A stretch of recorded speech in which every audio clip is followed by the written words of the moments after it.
Bayangkan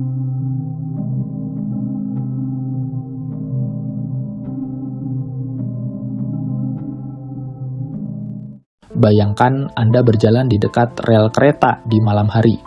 Hening. Tiba-tiba muncul sosok berlumuran darah yang meminta tolong.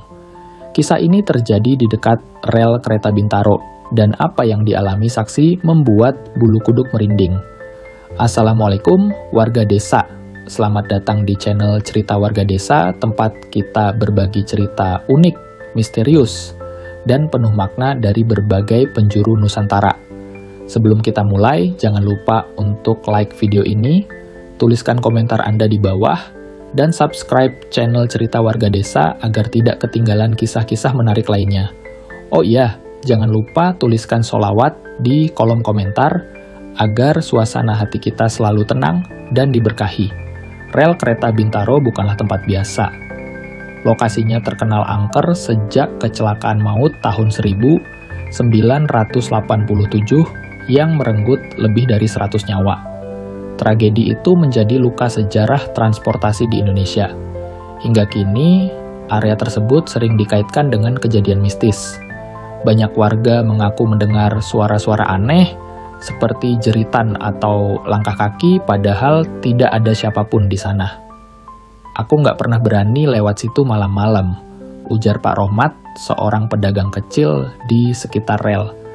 Banyak cerita, terutama dari orang yang baru pertama kali lewat.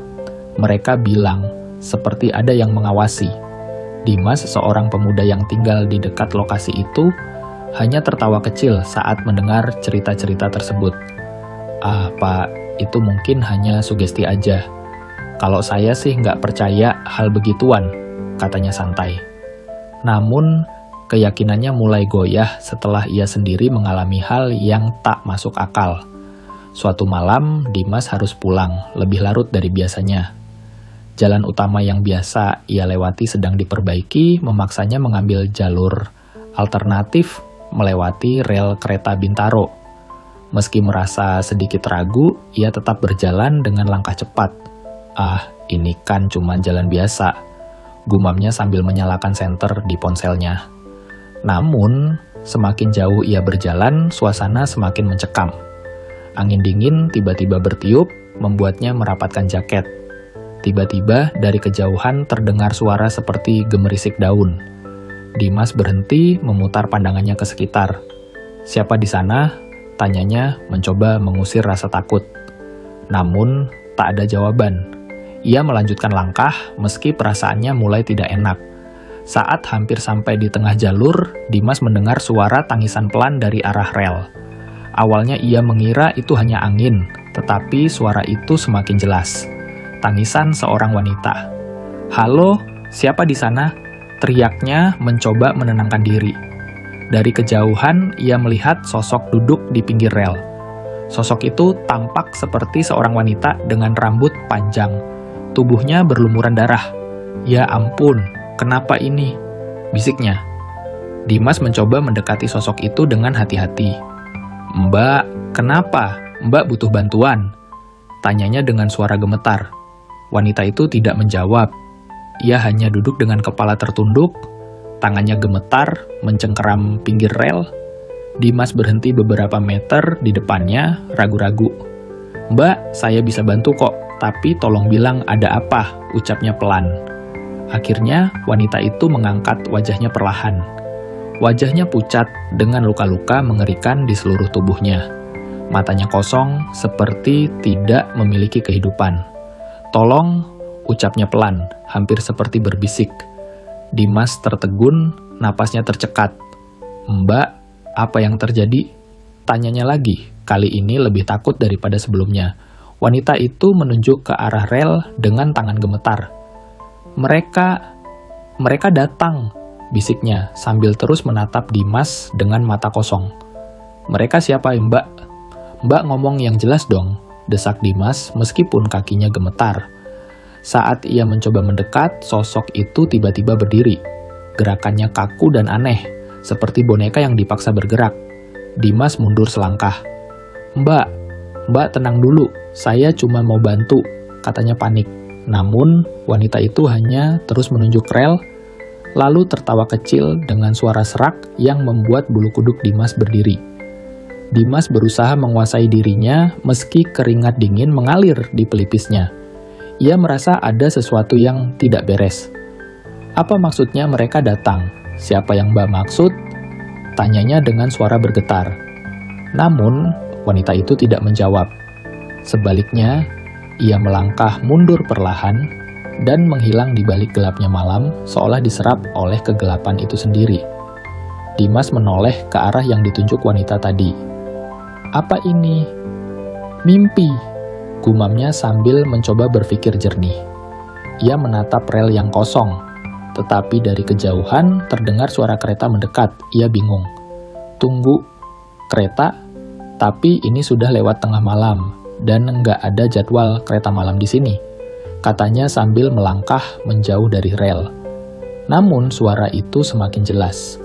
Lampu kereta mulai terlihat dari kejauhan, tetapi tidak ada tanda-tanda rel itu benar-benar digunakan. Apa-apaan ini? Dimas mencoba melangkah lebih cepat, tetapi kakinya terasa berat. Udara di sekeliling tiba-tiba menjadi sangat dingin. Saat Dimas mencoba melarikan diri, suara tawa aneh terdengar di sekitarnya. Suara itu seperti berasal dari berbagai arah sekaligus. Hahaha, kamu nggak bisa lari. Suara itu menggema, membuat Dimas menoleh ke segala arah dengan panik. Siapa itu? Jangan main-main, teriaknya dengan ketakutan. Sosok wanita tadi muncul lagi di depannya, kali ini berdiri di tengah rel dengan ekspresi menyeramkan. Kau pikir bisa lari dari mereka? Kau salah, katanya dengan suara pelan, namun setiap kata terasa menghantam jantung Dimas. Dimas mencoba menjawab, tetapi lidahnya terasa keluh. Wanita itu mendekat dengan langkah pelan tetapi pasti. Jangan mendekat, teriak Dimas sambil mundur, tetapi kakinya tersandung batu kecil dan ia jatuh terduduk. Kereta yang tadi terlihat mendekat tiba-tiba berhenti di depannya, namun tidak ada masinis, penumpang, ataupun suara mesin. Gerbongnya kosong, tetapi dari dalam terdengar suara-suara bisikan. Dimas memaksa dirinya berdiri dan melangkah mundur. Tetapi tiba-tiba ia merasa ada tangan dingin yang mencengkeram bahunya. Ia menoleh dengan panik, namun tidak ada siapapun di belakangnya. Dimas, Dimas. Suara bisikan itu menyebut namanya berulang kali. Kami sudah menunggumu, terlalu lama. Dimas memejamkan mata, mencoba melawan ketakutan yang membekukan tubuhnya. Ini nggak nyata, ini cuma mimpi buruk. Bangun Dim, bangun, katanya berulang-ulang. Tetapi saat ia membuka mata, ia justru mendapati dirinya berada di dalam salah satu gerbong kereta itu. Gerbong itu dipenuhi oleh sosok-sosok bayangan. Mereka duduk diam, tetapi wajahnya hancur, darah mengalir di mana-mana. Salah satu dari mereka menoleh ke arah Dimas dan tersenyum menyeramkan. Hai Dimas, akhirnya kamu sampai, kata salah satu dari mereka dengan suara serak. Apa yang kalian mau? Aku nggak ada urusan sama kalian, teriak Dimas dengan putus asa. Ia mencoba berlari keluar dari gerbong, tetapi pintu-pintunya terkunci rapat. Kamu sudah di sini, tidak ada jalan keluar, salah satu sosok itu berbisik. Tawa mengerikan mereka kembali menggema. Tiba-tiba, Dimas ingat sesuatu yang pernah diceritakan oleh neneknya. Kalau kamu merasa diikuti makhluk halus, bacalah ayat suci dengan hati yang tenang. Dengan suara gemetar, Dimas mulai membaca doa yang ia ingat. A'udzubillahi minasyaitonirrajim. Suara bisikan di sekelilingnya perlahan mereda dan gerbong kereta mulai berguncang hebat. Perlahan suasana berubah.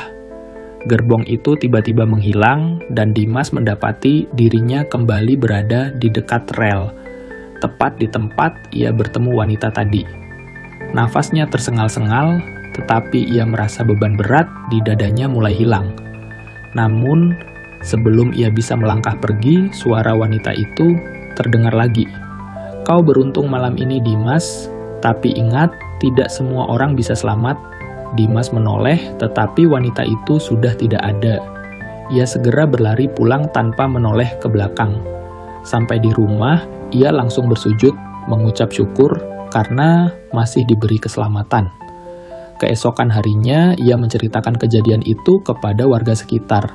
Mereka mengangguk serius, mengingatkan Dimas untuk tidak melewati rel tersebut di malam hari lagi.